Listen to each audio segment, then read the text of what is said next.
that on now. Have I done everything that I needed to do around? Yes, okay. I wonder whether we should just do a really, really quick whiz of your name and where you're from, just really, really quickly so people know who's in the room. So I've done me. Linda, do you want to go next? Hi, yeah, I'm Linda Jordan. I work with Julie at the NDTI and mainly working on the Preparing for Adulthood programme. I lead for London, but we all work all over the country from time to time. My background is that I'm a teacher by profession. And I've also been an assistant director for SEND in a local authority, and I've run an early years service. Thank you. I'm just going to go down the list. So Anne next. Hi, I'm Anne Igo. I'm from Southend, and I'm an education, health and care plan coordinator. Have been doing post-16, and we've just recently inherited, we're doing it from year 9 and above now. Brilliant, thank you. Hannah Greensmith. Hi, I'm Hannah. I do contract work. At the moment, I'm working for Cheshire East Local Authority. I'm managing their interim annual review team, and we're sort of there just to help with clearing the backlog and trying to keep on track with the current reviews coming in. Brilliant, thank you. Jacqueline Forsyth. Hi, I'm in Warwickshire. I'm an education, health and care plan coordinator for our post-16 team. So we start at year 11, not year 9. But this is quite helpful because we're going to be doing some training with our core team who deal with all those younger about trying to get things moving better at year 9 and upwards. Fantastic, that's really good. You're in the right place then, Jacqueline, Absolutely. hopefully. Kathleen, I think you've just jumped in. Oh, sorry, hi. I'm Kathleen Freer and I'm a designated clinical officer working in Lancashire and Blackpool. So I cover Lancaster, Fylde and Wyre and Blackpool. And my sort of big passion really is getting transition right for young people. Brilliant, thank you. That's ours as well. Kerry Stace. Hi. Yeah, I'm sorry if you can see me. Yes, I'm Kerry Stace. I'm an educational psychologist, also in Warwickshire. So hi to Jacqueline, haven't seen you for a long time. And yeah, so one of the EP from the EP service. Hi, Kerry, welcome. Margaret Wall. Hi, I'm Margaret Wall from Southend-on-Sea. I've got my team with me today, who all will introduce themselves as education, health and care coordinators. But we're really disappointed that we weren't allowed to have the title of Preparing for Adulthood Advisors, because we feel that, we've got an important job to do and we'd like to raise the profile really of preparing for adulthood. That's music to our ears, Margaret, as well. Brilliant, thank you. Tracy, hello. You're on mute. Oh, no, I shouldn't be now. Yeah, I'm Tracy Matus. I'm from the Southeast region, so that's the 19 local authorities in the Southeast, and I coordinate the SEND network, including our extremely active post-16 stroke PFA working group, which Julie and Alice support brilliantly. Thank you, Tracy. Juliet. Hi, I'm Juliet Ridgway. I'm designated clinical officer in Sandwell and West Birmingham. I'm a physiotherapist by profession who's worked adult learning disabilities and paediatrics and has always had preparing for adulthood and the public health element and self-management element of that, because particularly interested in cerebral palsy. Brilliant, thank you. And Ros?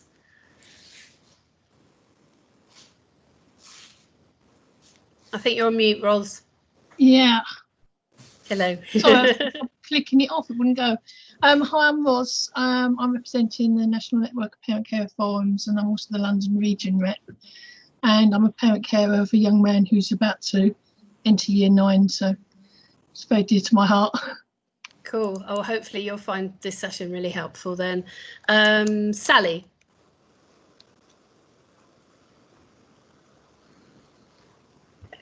Hi, I'm Sally Roy. I'm from Stockport Council. Currently, although this is not normally my day job, I'm temporarily operational lead for our SEN team, so our pre-16 EHCP coordinators. Hi, Sally, welcome. Sarah, just a couple more. Sarah. Hi, yeah, I work for Southend, work with Margaret Warren and Eve, who's yet to come on. And so as well, I work for the Year 9s and Post 16 as an EHC coordinator. But as Maggie said, raising that profile is really important. Brilliant, thank you. And I think Eve is here actually. Eve, are you with us? Hello, I am indeed. I've got nothing to say because they've said everything. Hello, anyway. That's okay. Well, welcome. Okay, I'll get started. So the chat box is open, and Linda and I are doing a bit of a tag team as well. So you know, hopefully we'll be able to pick up bits as we go along. I'm just going to share. Hopefully, fingers crossed that it works. Right. So somebody just let me know you can see these. Yeah. Cool. Yeah. Okay. Just a kind of quick reminder, I guess, or a quick say of who we are as well, because you may not necessarily have heard of us. So you'll see here, this is a consortium called Delivering Better Outcomes Together, and we run something called the Preparing for Adulthood programme. Now, I know some of you will have come across us and the work that we do, but we are in partnership with Mott MacDonald CDC, and we work for NDTI. So all of the information that we're sharing with you today, you know, we've got a whole plethora of resources on our website. I think the link is in the last slide. So please just use what's there. It's all free for use, and also any kind of queries or questions at the end, please do let us know. We're always happy to answer queries and questions as well. Okay, so I'm going to just whiz through fairly quickly. I think I can't see any faces, which is a bit weird. Anyway, I shall plough on. I find it very odd when I can't see people. But just a reminder, you know, very early on in the reforms, we work with the DFE to think about the code, the code of practice, section 8, the PFA code, the PFA element of the code of practice. And these kind of pathways are really kind of passionate for us. I go back to these all the time. I go back to the kind of how-to on the left all the time as well. And I'm sure that you're really familiar with them now. So the key kind of PFA areas around employment, independent living, community inclusion and health. And just a reminder, really, why the pathways are important. You know, we're thinking about all children and young people having the same aspirations, needs and rights, thinking about good life for all children and young people, helping us to find out what's important to children and young people, you know, particularly now and in the future. And I guess during this current time of COVID, there's a real danger that we don't talk to young people about the future. And, you know, you will have heard through some of the presentations today, real concerns and challenges around young people's mental health at the moment and mental well-being. So those conversations and those kind of engaging with young people and their families are more important now than ever. And also helps us to think about planning for life outcomes too, those 4 PFA life outcomes. So again, I'm not going to go through this, but just a reminder of, you know, we are really passionate about the Year 9 review and making sure that those outcomes sit within the Year 9 review. And that's whether it's an online review or a face-to-face review. And it is very clear in the code, you know, section 8, 7.37 talks about young people being supported towards greater independence. And, you know, how employability can make such a difference to young people. That's kind of why we have it at the top as one of the top life outcomes for young people. And preparing for adulthood means preparing for higher education, employment, independent living, that participation in society and being as healthy as possible in adult life as well. For those of you who've had inspections, you know, you will see coming out, I think, more and more a concern that education, health and care plans aren't holistic enough. So I think, you know, for us, it's about being really clear that those PFA outcomes need to sit in the review and in the plan from Year 9 onwards. Planning and outcomes, there must be a focus on PFA, again, sits in the code. The discussion must be centred on the young person. So this is in relation to that Year 9 review. The young person's aspirations and what they want to achieve must be explored. And the revised plan must include outcomes that are ambitious, stretching and will prepare the young person for adulthood. Outcomes should be ambitious and show how they'll enable a young person to make progress towards their aspirations, and also young people should have the support they need to fully participate in planning and decision making. So very clear, I think, in terms of what the code is telling us around that PFA review. But I think sadly what we see often is that these particular outcomes aren't necessarily looked at, and there's too strong a focus on kind of pure education outcomes. Okay, one of our other tools, I don't know if people are familiar with this, we put this out, I think it was last year, so really simple tool, and this actually has got a hyperlink in it, so when you get the slides you can click on and go straight to the page, but it's a really practical guide, something that families have found really useful to use, looks at how to prepare for the review and also the areas that need to be covered as well. Okay, so I am going to, shall I click for you, Linda? Okay, you'll have to, because I've not got it on my, the place you go to share. Okay, so Okay, I've got you up, I can see you as well. Okay, so as Julie said, the code of practice is really clear about what should happen at a Year 9 review. And for the last 2 years, our team have been working around the country with 18 different local areas with a focus on what needs to improve so that young people leave education and they've got good outcomes and they've got good plans to take them into adulthood with along the pathways. And I think what we found across the country is that there's been so much pressure to get plans made within the 20 weeks and annual reviews carried out. That often the quality is not as good as it could be. So we've been working in quite a lot of schools and going to quite a lot of annual reviews. And what struck us, sorry, it's because it's so hot, I've got a frog in my throat. Frog in the throat. So what we found is that often young people are not at their review meetings. And often, even when they are, it doesn't seem to be the whether it's expertise or confidence to fully engage them in the review meeting. And we've done a lot of working with people to find out why this is. And I think, to put it in a nutshell, it's really because person-centred planning has kind of got a bit lost. So although it's still embedded in some local areas, we find ourselves working in quite a lot of areas now where person-centred planning isn't really known about. And we've all used person-centred planning for many years. And I think we're confident that when planning is done really well, it does make a big difference to young people. So we've decided to relaunch a whole suite of person-centred planning materials, especially while we've been in lockdown, because they are really nice tools to use with young people online. I've had a few opportunities to use some of these resources online with young people, and somehow being online for some young people, not all, is almost seems to be helping their participation. And I think having attractive looking resources and we're asking them about what they're thinking about the future and everything seems to work quite well with some young people and particularly with families. So we produced this suite, and this is just the headline image that's on our website, but we've now got the whole suite on the website. Next one. Yep. So this is a new tool that we produced specifically for now.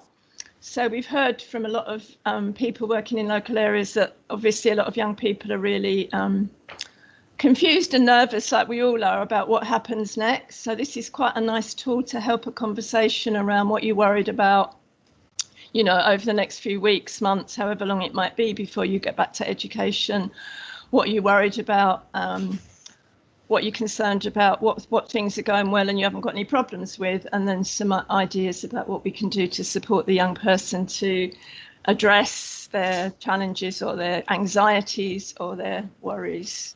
So this is new. Next one. Can you go back to the previous slide? Mm-hmm. Yeah, so we've produced a booklet, which is called a person-centred planning booklet. And this is a kind of approach to person-centred planning that's been around for many, many years. It's a very basic tool to produce a person-centred plan.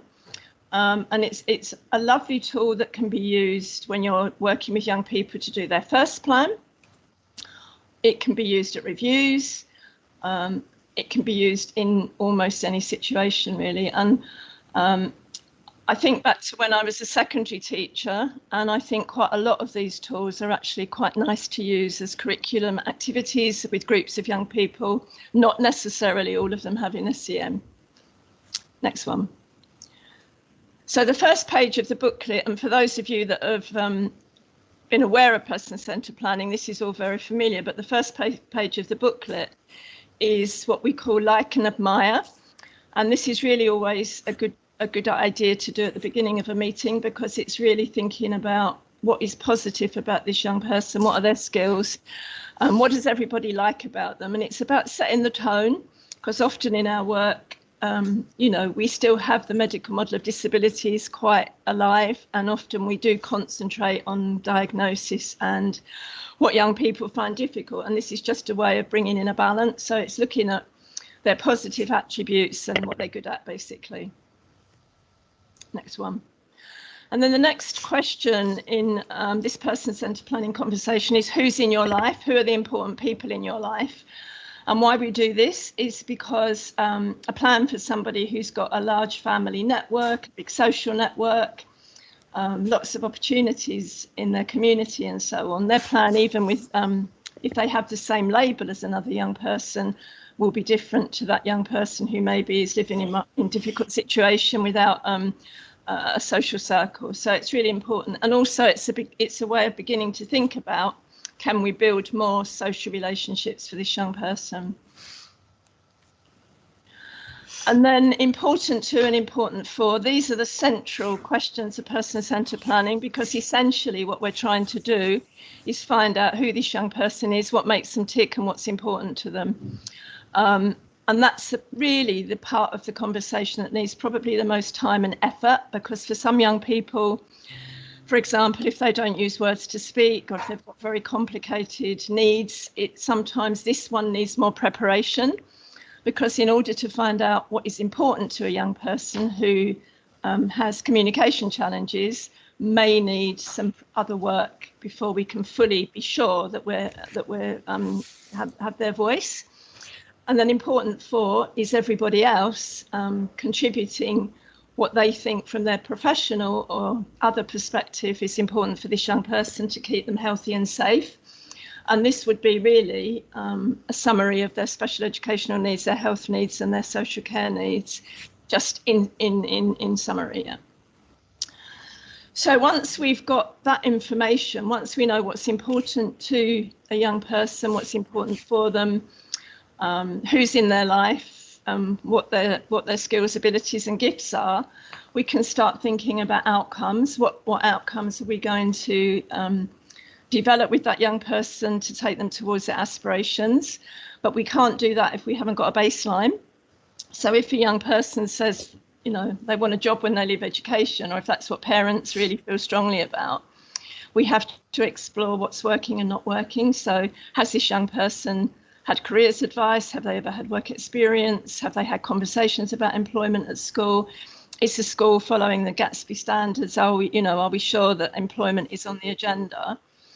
And then what's not working? So in order to find out what outcome we're going to write around employment or friends or independent living or health, we need to understand where we're starting from.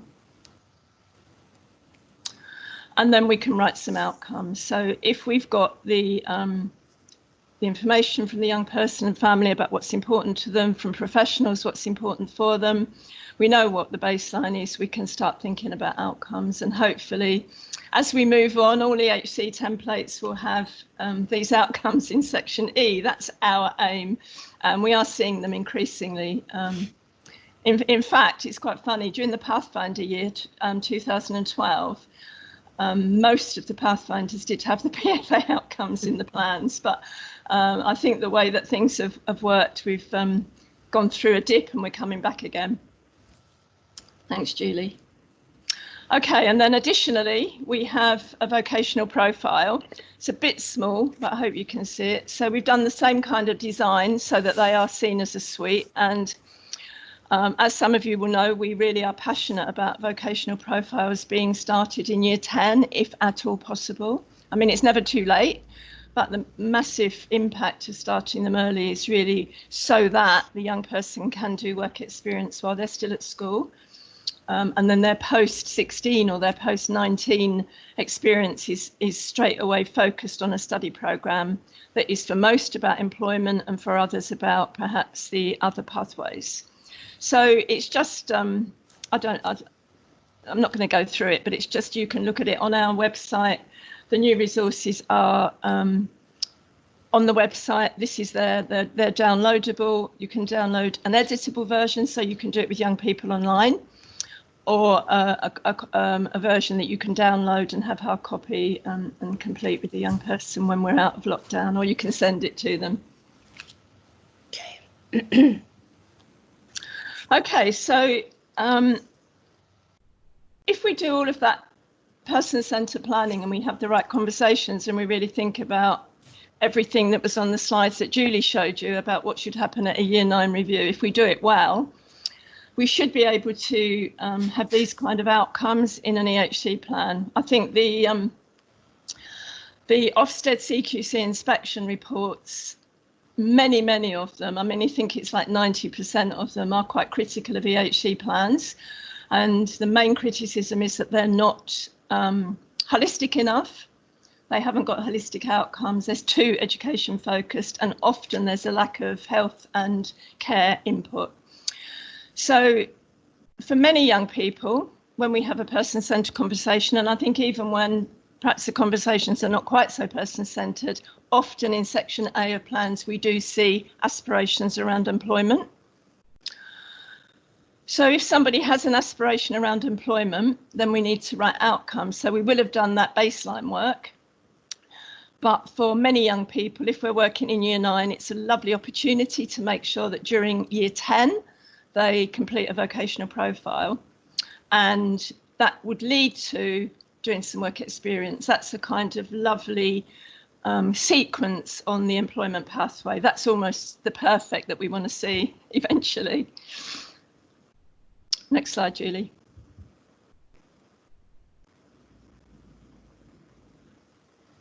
Got a bit stuck. I think the computer's saying it's so hot. It has got stuck. Can you do right click? Oh, yeah, I can. Hang on, there you go.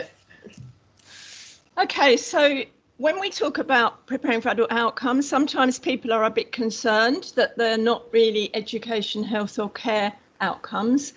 But the point is that we are meant to be developing holistic outcomes, which are about life outcomes around employment, independent living and so on. So the code of practice says once you've got your outcome, you should then insert the steps towards that outcome. And so for the outcome that was on the previous slide, if we're going to complete a vocational profile, we need to be clear about who's going to do that.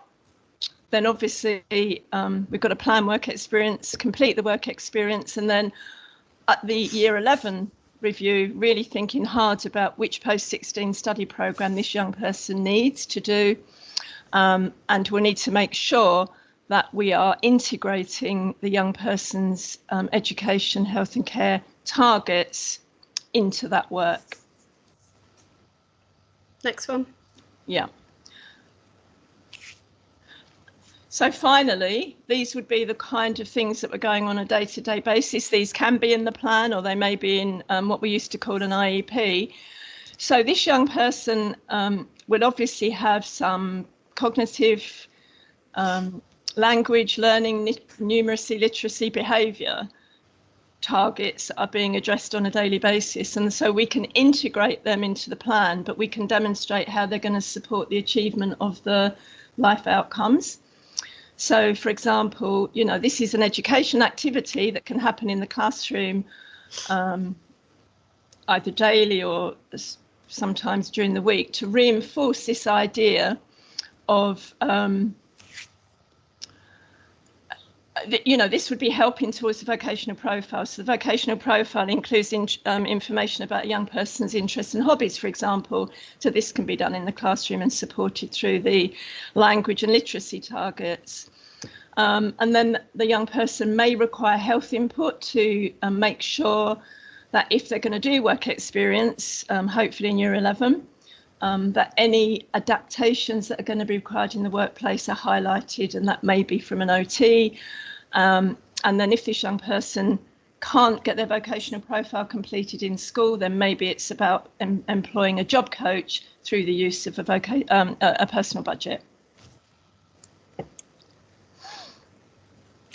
Okay, so that's a whistle-stop tour through our new resources. And what we've tried to do is take you from policy, what the code says, through to how that can be put into practice, and a particular focus on online learning, which we know there have been some positive impact. And maybe we can think about young people who find it hard to be at their meetings. Maybe we could do some trying out whether online annual reviews might be better even beyond lockdown. So I think the kind of questions we were mulling around earlier on, Linda and I, was around, you know, are current Year 9 annual reviews actually working, and does this give us an opportunity to run them online? I suppose what we're hearing is that for a number of young people, actually doing things online does seem, not for everybody, but does seem to work better. And I think, Linda, you made a point, didn't you, about it being feeling a lot less bureaucratic, I guess, as well, because you haven't got a number of people sat around a table. So it's we've got kind of 10 minutes left. It was an opportunity for you to kind of think about your experiences, really. What have you done differently, and what's worked, and maybe what hasn't worked? What are some of the challenges? So I don't know, I'm sort of virtually passing it over. If anyone's got anything they want to share or raise, just maybe use the little hand button, raise your hand.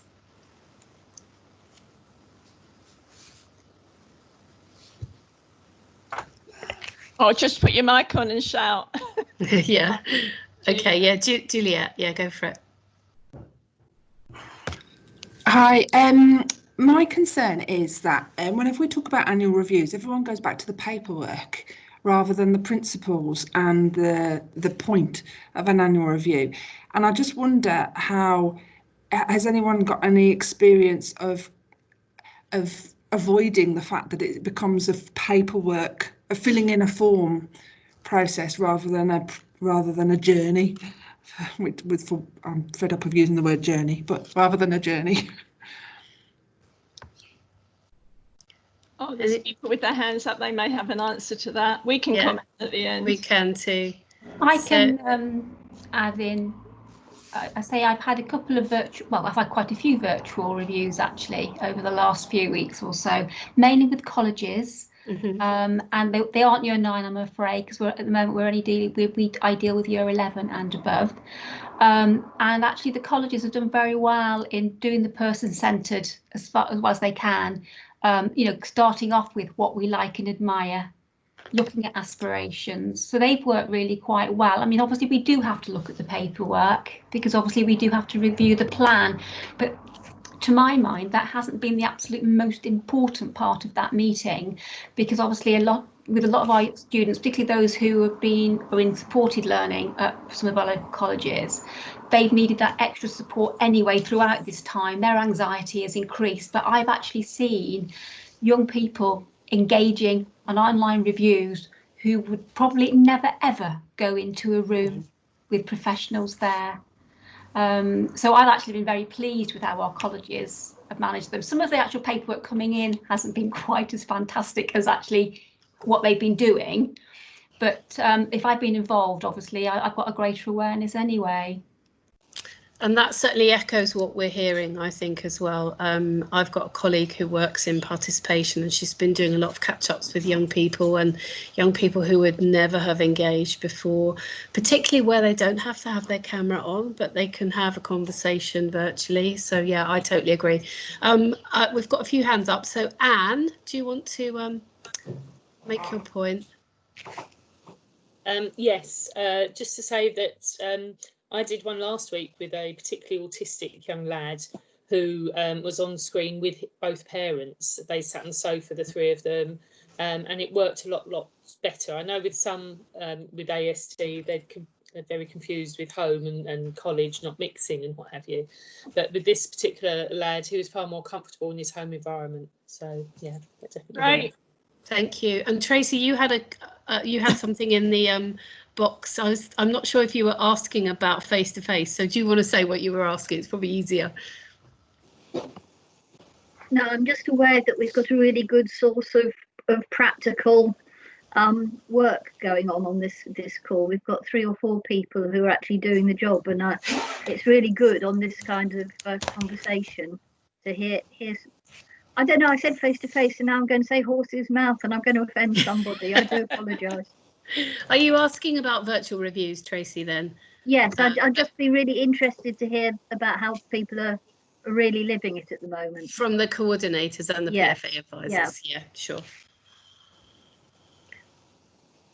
Someone else had their hand up, didn't they? Yeah, I can't see any hands now. Jacqueline. Shout out, people, if I'm missing you. Oh, yeah, no, can I put my hand back down now? I've finished. Sarah, go for it. No, she's finished. No, Sarah's got her hand up. Sarah Kilworth, are you on mute, Sarah? I am on mute, no longer. Sorry.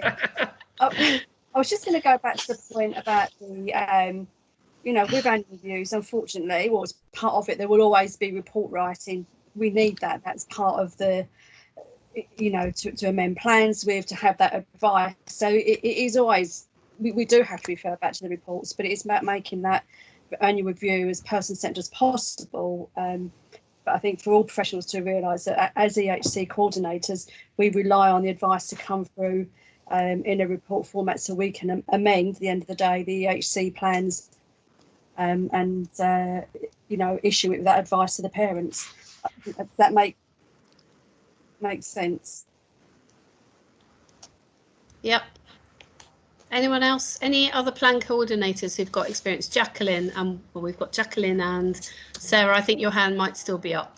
Yeah, if I can just come back in again, because obviously one of the more difficult things is actually being online for quite a while at a meeting, and obviously that can take its toll on individuals. And one of the things I have suggested, and it's not what I would normally do, but when the plan was looking at, often the young person and parents have probably had enough by then, and what they've been doing then is perhaps having a discussion after the meeting, maybe at a different time, with whoever's leading that meeting from the college to go through, and then they'll send in amendments. And obviously I've made it very, very clear to family that it's not the way we normally do it, and actually I will make those amendments, send out a notice to amend, and obviously then we can go through if things aren't quite what they expected, but just to reduce it, because it can be quite exhausting after an hour on online link up. So, you know, it's about making some slight adjustments, I've felt, depending on who I'm dealing with which families and which young people I'm dealing with. And Jacqueline, can I ask, because one of the challenges I think we get often around doing reviews that are person-centred is that they take a lot longer. What's your experience of doing it online? Is it generally the normal time that you would have? Well, actually, I think they've been keeping them to about an hour. I think that's possibly because the colleges have built them in like that. So, you know, we've had that very straight into that focus about like and admire. What is it we're wanting to do and moving on? And the other thing that's obviously taking a lot of our time in these reviews as well is about what's happening in September, because I've had young people who've actually had their supporting internships curtailed. I've had some that were perhaps due to finish who haven't quite managed to get everything done to complete and fulfil their outcomes. So that has also taken over quite a lot of the conversation. And obviously parents and students are quite anxious about how they're going to complete their programme. And obviously then it's been working and having discussions with the college on how we can make that move forward so they can actually have something at the end of it. Okay, and I don't know if people are aware, there is some guidance out now around supported internships, and we've been working with the department to, there'll be some employment pathway stuff coming out too. It's just not quite written yet, but yeah, they have put some guidance out for people. Any other, we're probably at the end. I've just posted in the chat box actually the form, the evaluation form, for those of you that are able to do it online and want to do it online now. But any other final comments? I'm sorry it's been a real whistle-stop tour. We will make sure you get the slides. For those of you that want further information from us, our email contact details are on the slides as well. We always welcome conversations with people, so please do get in touch if there's something you need a little bit of help with that you're not sure about. And anybody else want anything else to say before we close? Can I just say, Julie, if anybody wants to book any more familiarisation sessions about the new resources or some training on person-centred planning, if you contact your Preparing for Adulthood lead for your region. And if you don't know who they are, we can tell you, or you can look on the website and we're all there. Okay, I've just seen a message, I think, saying, Christine's saying stay where you are. So I don't think we are going back to the main group. So yeah, thank you very much for joining us. Apologies it was so quick. As you can imagine, we would normally probably spend you know, a day going through all of this. And yeah, Sarah's just asked, will the slides be emailed? Yes, absolutely. I'm going to share them with Marie and then you'll get them from today. Okay, have a lovely evening, people. I hope you're able to enjoy the sunshine, and we'll see you again soon. Take care. Bye. Bye. Thank you. Bye. Bye.